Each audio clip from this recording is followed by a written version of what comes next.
नमस्कार दोस्तों, study for ISPCS with notes में आपका स्वागत है। इस वीडियो में मैंने मई 2022 से संबंधित बिहार करंट अफेयर्स को डिस्कस किया है। बिहार के प्रतियोगी परीक्षा खासकर BPSC में जो बिहार विशेष समसामयिकी पूछा जाता है उसे ध्यान में रखकर मैंने टॉपिक के सारे एस्पेक्ट को कवर किया है। तो देखिए, इस वीडियो के PDF को प्राप्त करने के लिए आप डिस्क्रिप्शन में दिए टेलीग्राम के लिंक पर जाकर आपको टेलीग्राम से जुड़ना होगा और वहीं टेलीग्राम में मैंने अपने सारे PDF को शेयर किया हुआ है। तो चलिए आज का वीडियो शुरू करते हैं। देखिए, पहला पॉइंट है, बिहार हिंदी साहित्य सम्मेलन का 41वां महाअधिवेशन हुआ है। ठीक है, कौन सा वहाँ हुआ है? 41वां महाअधिवेशन हुआ है और इसका आयोजन जो है ये कदम कुआं पटना में हुआ है। ठीक है, कदम कुआं पटना में हुआ है, 2 से 3 अप्रैल के बीच हुआ है। ठीक है, आप इस फोटो में देख सकते हैं, ये बिहार हिंदी साहित्य सम्मेलन कदम कुआं पटना। देखिए, बिहार हिंदी साहित्य सम्मेलन की एक कवित्री हैं सागरिका राय, उनका एक काव्य संग्रह का लोकार्पण हुआ है, अनहद स्वर। ठीक है, अनहद स्वर का लोकार्पण 30 मई 2022 को हुआ है। चलिए आगे पॉइंट में बढ़ते हैं। देखिए, बिहार के विराट रामायण मंदिर के निर्माण कार्य का शुभारंभ हुआ है और यह शुभारंभ अक्षय तृतीया के अवसर पर, ठीक है, हुआ है और जो कि 3 मई 2022 को था। तो यह विराट रामायण मंदिर पूर्वी चंपारण के कैथवलिया में स्थित है। ठीक है, और इसका जो निर्माण कार्य है वह 2027 तक पूरा करने का लक्ष्य रखा गया है। आप फोटो में देख सकते हैं, यह मॉडल है इस मंदिर का। ठीक है, इस मंदिर का यह मॉडल है और इसका लोकार्पण नीतीश जी द्वारा किया जा रहा है। ठीक है, तो आपको इसमें 2-3 फैक्ट याद रखना है कि ये पूर्वी चंपारण के कैथवलिया में स्थित है और इसका निर्माण पूर्ण करने का जो लक्ष्य है 2027 तक का है और इसके निर्माण कार्य का शुभारंभ किया गया है नीतीश कुमार जी के द्वारा। आगे बढ़ते हैं। बिहार के 2 जिले में फ्लोटिंग सोलर पावर प्लांट लगाए जाने की घोषणा की गई है। क्या? Floating solar power plant. देखिए, 2 जिला कौन कौन सा है? एक है नवादा और दूसरा है कैमूर। तो नवादा में जो है 20 मेगावाट का फ्लोटिंग सोलर पावर प्लांट लगाया जाएगा।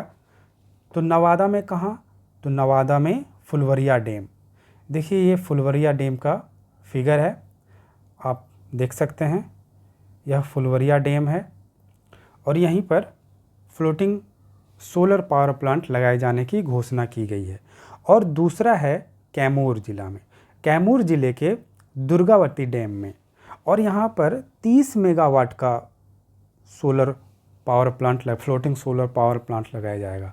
आप दुर्गावती डैम को देख सकते हैं, यह देखिए दुर्गावती डैम है यह, और यहाँ पे फ्लोटिंग सोलर पावर प्लांट लगाए जाने की घोषणा की गई है। ठीक है, और आपको पता है कि पहला, अगर पूछा जाए कि पहला फ्लोटिंग सोलर पावर प्लांट कहाँ लगा है, तो ये दरभंगा में लगा हुआ है। पहला फ्लोटिंग सोलर पावर प्लांट कहाँ लगा है? दरभंगा में। आगे बढ़ते हैं। भारत का सबसे बड़ा मशरूम उत्पादक राज्य। देखिए, राष्ट्रीय बागवानी बोर्ड के द्वारा नवीनतम आंकड़ों के अनुसार, यानी कि राष्ट्रीय बागवानी बोर्ड ने आंकड़ा जारी किया है और उस आंकड़े के हिसाब से बिहार मशरूम उत्पादन में पहले स्थान पर है।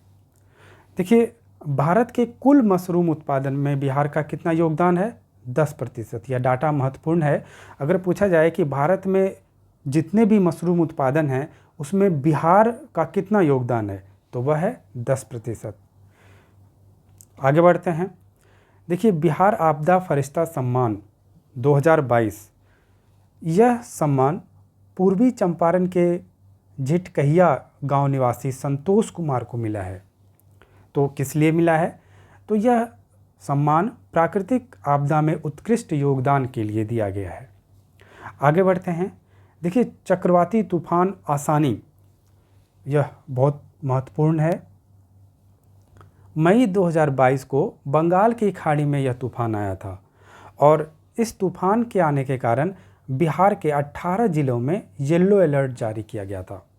देखिए, यह इम्पोर्टेंट तो नहीं है कि बिहार जो 18 ज़िला है, वो सारे ज़िले का नाम याद रखना ये ज़रूरी नहीं है, लेकिन ये क्वेश्चन पूछा जा सकता है कि हाल में वह कौन सा तूफान आया था जिससे बिहार के 18 ज़िलों में येलो अलर्ट जारी किया गया था। तो वह कौन सा है? वह है आसानी। ठीक है, और यह कहाँ आई थी? बंगाल के खाड़ी में आई थी। और बहुत बार देखिए ये क्वेश्चन पूछा जाता है कि इस बार ये जो आसानी नामकरण है, यह नामकरण किस देश के द्वारा किया गया है?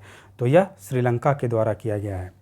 और इस चक्रवाती तूफान आसानी से सबसे ज़्यादा प्रभावित उड़ीसा और आंध्र प्रदेश हुआ है। तो ये हम लोग देखें। चलिए अगले फैक्ट पर चलते हैं। बिहार में हुई पक्षी गणना के आंकड़े जारी। देखिए, अभी फरवरी 2022 में पक्षी गणना शुरू हुआ था, जिसका अभी आंकड़ा जारी किया गया है। तो यह जो है बिहार के पर्यावरण, वन एवं जलवायु परिवर्तन विभाग द्वारा वेटलैंड इंटरनेशनल संस्था के सहयोग से किया गया है।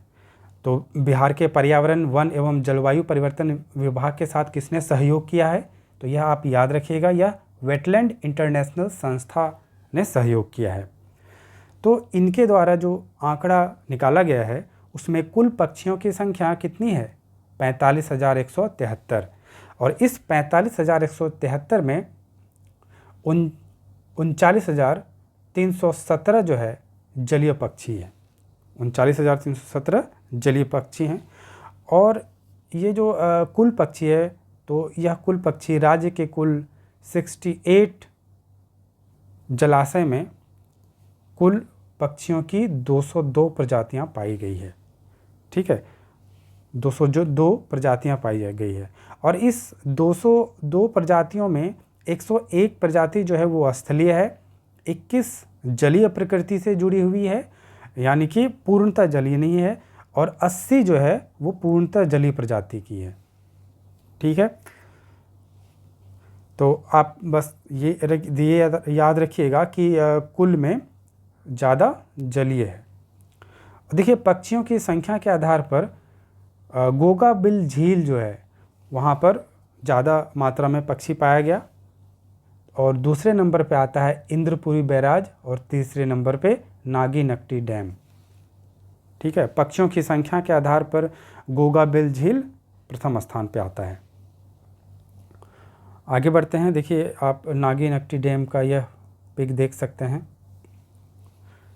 नेक्स्ट, विशिष्ट सेवा पदक। सीतामढ़ी के अमित देव को राष्ट्रपति कोविंद जी ने इस पद से सम्मानित किया है। तो किसे किया है? अमित देव जी को। अगला पॉइंट है खरीफ महाअभियान। बिहार सरकार के द्वारा यह शुरुआत किया गया है, और देखिए कि नीतीश कुमार जी ने 59 रथ को हरी झंडी दिखाकर रवाना किया है। ठीक है, आप देख सकते हैं खरीफ महाअभियान 222 का शुभारंभ हुआ है, और इसमें 59 रथ को हरी झंडी दिखाकर रवाना किया गया है। तो ये रथ में होगा क्या? तो यह रथ जो है किसानों को आधुनिक खेती की जानकारी एवं जागरूकता प्रदान करेगी इस रथ के द्वारा। और आपको बता दें कि वर्तमान में बिहार के कृषि मंत्री कौन है? अमरेंद्र प्रताप सिंह, बिहार के कृषि मंत्री। बिहार के कृषि मंत्री कौन है? अमरेंद्र प्रताप सिंह। आगे बढ़ते हैं। ऑपरेशन प्रहार। देखिए, राज्य में गंभीर आपराधिक घटनाओं में शामिल और शराबबंदी कानून का उल्लंघन करने वालों की गिरफ्तारी के लिए यह ऑपरेशन चलाया गया है, और इस ऑपरेशन में anti liquor task force ALTF का सहयोग भी है। ठीक है, तो पूछ सकता है कि ऑपरेशन प्रहार निम्न में से किससे संबंधित है? तो ये आपराधिक घटनाओं और शराबबंदी कानून का उल्लंघन करने वालों पर। तो आगे बढ़ते हैं। राष्ट्रीय राज्य स्तरीय लोकपाल का गठन। देखिए, बिहार सरकार ने मनरेगा के अंतर्गत आने वाली शिकायतों के लिए लोकपाल का गठन किया है। और ये जो लोकपाल हैं, ये कार्यों का भौतिक निरीक्षण भी करेंगे। ठीक है। और लोकपाल के अध्यक्ष कौन बनेंगे? ये राधा किशोर झा, इनको नामित किया गया है, राधा किशोर झा को। आगे बढ़ते हैं। देखिए, बिहार में शिशु मृत्यु दर, तो ये शिशु मृत्यु दर जो है ये घटा है सैंपल रजिस्ट्रेशन सिस्टम 2020 के अनुसार। ठीक है, ये जो डाटा आया है कि भाई बिहार में शिशु मृत्यु दर घटा है, तो किसके द्वारा आया है? सैंपल रजिस्ट्रेशन सिस्टम 2020 के अनुसार। तो बिहार में शिशु मृत्यु दर 27 हो गया है। तो 27 से यहाँ पर क्या मतलब है शिशु मृत्यु दर में? मान लीजिए अगर 1000 शिशु जन्म लेते हैं और जन्म के बाद अगर 27 की मृत्यु होती है, तो शिशु मृत्यु दर 27 कहलाएगी। तो आपको बता दें कि भारत में शिशु मृत्यु दर अभी 28 है। और अगर तो इस मायने में बिहार की बात करें तो बिहार राष्ट्रीय मुकाबले में एक कम है। ठीक है, आगे बढ़ते हैं। 24वें ग्रीष्मकालीन डेफ ओलंपिक 2021। देखिए, ये जो डेफ ओलंपिक है यह ब्राज़ील में इसका आयोजन किया गया है। और 5 मई 2022 को बिहार के ऋतिक आनंद ने बैडमिंटन प्रतियोगिता में भारत के लिए स्वर्ण पदक जीता है। ठीक है, स्वर्ण पदक जीता है इन्होंने, किसमें? बैडमिंटन प्रतियोगिता में। क्या नाम है? ऋतिक आनंद। ठीक है। और देखिए, आपको बता दें कि ये डेफ ओलंपिक जो होता है ये किसका पार्ट है, या आप इसका लोगो देख सकते हैं। यह डेफ ओलंपिक,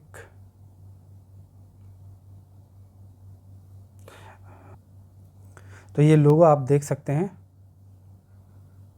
ये 24वां डेफ ओलंपिक है और ये ब्राज़ील में हुआ है।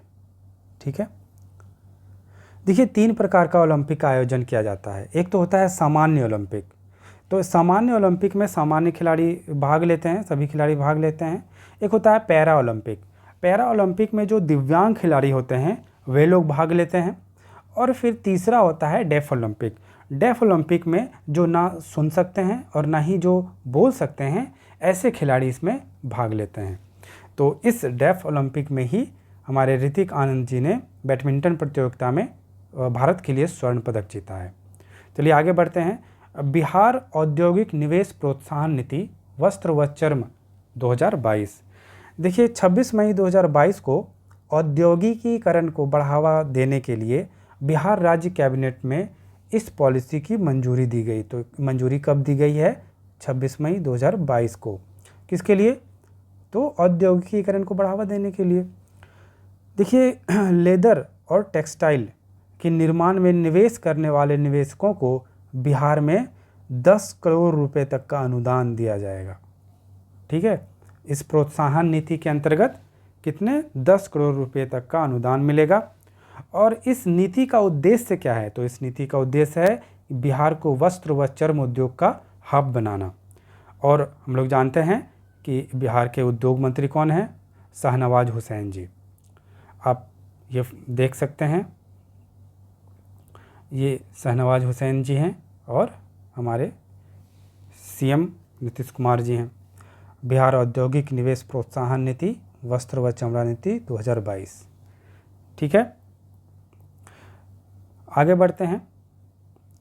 ई विधान प्रणाली। देखिए, ई विधान प्रणाली यह पेपरलेस विधानसभा का संचालन करती है। तो संचालन से यहाँ पर क्या मतलब है? देखिए, विधानसभा में जो बजट की प्रस्तुति होती है, सत्र के दौरान जो प्रश्न पूछा जाता है, ये सारा सब ऑनलाइन होता है। इसमें पेपर की, कागज़ की कोई ज़रूरत नहीं होती है। सभी के डेस्क पर होता है, स्क्रीन होता है, वहाँ पे चला जाता है। तो ऐसा वर्तमान में ई विधान प्रणाली हिमाचल प्रदेश विधानसभा में स्थापित है। तो बिहार के कुछ लोगों के द्वारा वहाँ जायज़ा लिया गया और बिहार विधानसभा में भी इसे लागू करने की घोषणा की गई। ठीक है, आगे बढ़ते हैं। सतलज जल विद्युत निगम लिमिटेड के साथ 2000 मेगावाट सौर ऊर्जा विद्युत क्रय के लिए समझौता किया गया है। तो यह समझौता Bihar state power holding company limited की नॉर्थ और south Bihar power distribution company limited के साथ हुआ है। किसके साथ हुआ है? सतलज जल विद्युत निगम लिमिटेड और north south Bihar power distribution company limited के साथ हुआ है। और ये नॉर्थ और south Bihar power distribution company limited किसकी है? तो ये BSPHCL की है। और इस समझौते के तहत देखिए बांका में 75 मेगावाट और जमुई में 125 मेगावाट की सौर ऊर्जा परियोजना लगाई जाएगी। तो यह ध्यान रखिएगा, कहाँ कहाँ? बांका और जमुई। देखिए बिहार के ऊर्जा मंत्री कौन है? आप ध्यान रखिए, ये हैं विजेंद्र प्रसाद यादव। ठीक है, विजेंद्र प्रसाद यादव बिहार के ऊर्जा मंत्री हैं। आगे बढ़ते हैं नेक्स्ट पॉइंट पर, IED मॉडल रूम। देखिए IED क्या होता है? ये इसका फुल फॉर्म है इम्प्रोवाइज्ड एक्सप्लोसिव डिवाइस। देखिए इसे आतंकवादी द्वारा अधिकतर उपयोग किया जाता है। यहाँ पर इम्प्रोवाइज्ड का मतलब है कि जुगाड़ लगा के, मतलब इधर अपने हाथों से लोग बम बनाते हैं और फिर उसको हथियार के रूप में उपयोग करते हैं। तो यह जो है मुख्यतः आतंकवादियों द्वारा अधिकतर उपयोग किया जाता है और इसमें अधिक मात्रा में धुआं और आग लगाने वाले केमिकल का इस्तेमाल किया जाता है। तो इसी के बचाव के अध्ययन के लिए राज्य का पहला IED मॉडल रूम बनाया गया है। कहाँ बनाया गया है? तो गया जिले में बनाया गया है। ठीक है, आप ये जिला ध्यान रखिएगा। तो क्वेश्चन इस तरह से पूछा जाएगा कि वर्तमान में बिहार के किस जिले में IED मॉडल रूम खोला गया? तो वह है गया जिला। आगे बढ़ते हैं, ग्रीन स्टेशन। देखिए बापू धाम मोतिहारी रेलवे स्टेशन को ग्रीन स्टेशन की रेटिंग में गोल्ड रेटिंग दिया गया है। तो फिलहाल इसे अंतर्राष्ट्रीय स्तर का भी बनाए जाने की घोषणा की गई है। तो इसे ग्रीन स्टेशन की रेटिंग में गोल्ड रेटिंग दिया गया है। यह सम्मान इंडियन ग्रीन बिल्डिंग काउंसिल की ओर से दी जाती है। यह सम्मान किसकी ओर से? इंडियन ग्रीन बिल्डिंग काउंसिल के ओर से दी जाती है।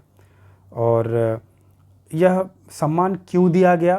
तो यह पर्यावरण, जल और ऊर्जा संरक्षण में बेहतर काम करने के लिए यह सम्मान दिया गया। देखिए देश के पहले पशु विज्ञान विश्वविद्यालय का शिलान्यास किया गया। तो यह शिलान्यास CM नीतीश कुमार जी के द्वारा किया गया। और देश के पहले पशु विज्ञान विश्वविद्यालय का कहाँ बनाया जा रहा है? तो वह पटना में बनाया जा रहा है। अभी आधारशिला रखा गया है।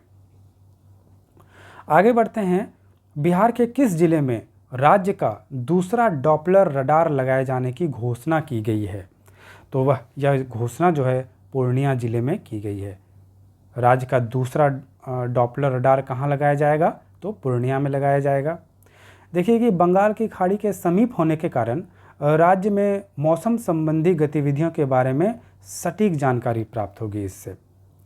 ठीक है, और देखिए कि वर्तमान में पटना मौसम विज्ञान केंद्र में एकमात्र रडार स्थापित है।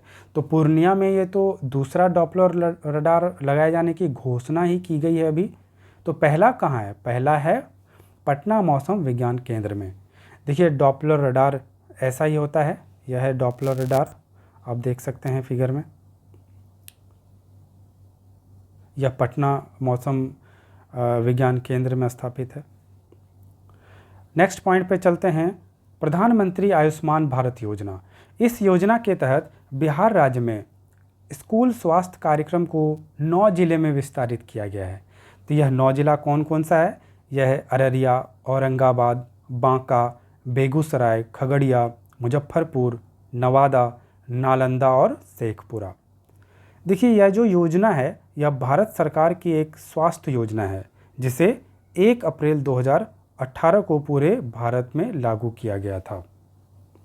ठीक है, कभी कभी ये जब कोई योजना को पूरे भारत में लागू किया जाता है या कोई इम्पोर्टेंट योजना होता है तो उसे लागू करने का डेट कब लागू किया गया था यह महत्वपूर्ण हो जाता है। चलिए आगे बढ़ते हैं। भोजपुरी का पहला OTT ऐप। देखिए OTT का फुल फॉर्म क्या होता है? Over the top. तो अब भोजपुरी का पहला OTT ऐप किस नाम से लॉन्च हुआ है? तो वह है चौपाल, और इसकी जो शुरुआत है पवन सिंह के वेब सीरीज प्रपंच से हुई है। नेक्स्ट पॉइंट पे चलते हैं। देखिए राजकुमार शुक्ल की 93वीं पुण्यतिथि है। ठीक है, 93वीं पुण्यतिथि मनाई गई है। कब मनाई गई है? 20 मई 2022 को। और देखिए राजकुमार शुक्ल जी का जन्म मुरली भरावा में हुआ है, और यह जो है पश्चिम चंपारण जिले में स्थित है। देखिए ये क्वेश्चन बहुत ही इम्पोर्टेंट है कि अगर पूछ दिया जाए कि किस अधिवेशन में राजकुमार शुक्ल जी ने गांधी जी को बिहार आने के लिए आमंत्रित किया था, तो वह है लखनऊ अधिवेशन। और पूछ दिया जाता है अक्सर कि लखनऊ अधिवेशन कब हुआ था? तो 1916 में हुआ था। तो यह फैक्ट बहुत ही इम्पोर्टेंट हो जाता है इस बार। 1916 लखनऊ अधिवेशन में गांधी जी को चंपारण की स्थिति बताई तथा बिहार आने का आमंत्रण दिया। इनकी मृत्यु जो है 20 मई 1929 को हुई है। ये देखिए ये हैं हमारे राजकुमार शुक्ल जी। आगे बढ़ते हैं। किस राज्य के पंचायती राज विभाग ने प्रत्येक ग्राम पंचायत के लिए व्यापक वेबसाइट विकसित करने का फैसला लिया है? देखिए ये कौन सा राज्य है? हमारा बिहार है। और बिहार के पंचायती राज मंत्री कौन है? सम्राट चौधरी हैं। और बता दें कि वर्तमान में बिहार की कुल पंचायतों की संख्या कितनी है? तो यह है 8,387। यह वर्तमान में है। तो क्वेश्चन ये पूछा जाएगा कि अभी किस राज्य में पंचायती राज विभाग के प्रत्येक ग्राम पंचायत के लिए वेबसाइट विकसित करने का फैसला लिया है? किस राज्य ने ऐसा किया है? तो वह है बिहार ने। आगे बढ़ते हैं। देखिए फिलो डिजिटल प्लेटफॉर्म, यह एक लाइव ट्यूटोरियल ऐप है जिसमें सवाल पूछते ही 60 सेकेंड के अंदर छात्रों से ट्यूटर जुड़ेंगे और सवाल का हल बताएंगे। और यह जो है 9वीं से 12वीं तक के कक्षा के लिए यह है, और इसमें JEE और नीट की भी तैयारी की जा सकती है। तो बिहार सरकार के द्वारा इस फिलो डिजिटल प्लेटफॉर्म को प्रमोट किया गया है जिससे कि बिहार के बच्चे लाभान्वित हों। आगे बढ़ते हैं। राष्ट्रीय परिवार स्वास्थ्य सर्वेक्षण 5, इस सर्वेक्षण के अनुसार महिलाओं के खिलाफ घरेलू हिंसा में बिहार कर्नाटक के बाद सेकंड स्थान पे आता है। तो महिलाओं के खिलाफ घरेलू हिंसा में पहले स्थान पे कर्नाटक और दूसरे स्थान पे बिहार आता है। और यह जो किसके डाटा के अनुसार से यह कहा गया है? तो यह राष्ट्रीय परिवार स्वास्थ्य सर्वेक्षण 5 के आंकड़ों के अनुसार से। लास्ट पॉइंट देखते हैं हम लोग। Bihar investor summit 2022। देखिए 12 मई 2022 को यह समिट कहाँ हुआ है? नई दिल्ली में हुआ है, और इसका उद्देश्य है बिहार में निवेश को प्रोत्साहित करना। और इस समिट का उद्घाटन उप मुख्यमंत्री तारकिशोर प्रसाद और उद्योग मंत्री शाहनवाज हुसैन के द्वारा किया गया है। तो आप यह बिहार इन्वेस्ट समिट का पिक देख सकते हैं।